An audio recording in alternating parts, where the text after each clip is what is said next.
বিড়াল হচ্ছে সবচেয়ে সুন্দর একটা প্রাণী। বিড়ালটা হচ্ছে আমাদের আবেগের জায়গা, ভালোবাসার জায়গা। নবীজির একটা বিড়াল ছিল, নাম হচ্ছে মুয়েজ্জা। নাম কি? মুয়েজ্জা। একটা হাদিসে এসেছে, অবাক করা হাদিস। দেখেন, নবীজি একবার ঘরে প্রবেশ করলেন, নবীজির জামা রাখা আছে। হাদিসে এসেছে, নবী যখন ঘরে প্রবেশ করলেন, দেখলেন জামার এক সাইডে ছোট্ট একটা বিড়াল আরামে ঘুমাচ্ছে।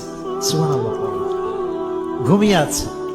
নবী যখন আসলেন, তিনি চাইলে ডাকতে পারতেন যে বিড়াল ওঠো, আমার নামাজের সময় হয়ে গেছে, আমার জামা আমাকে দাও।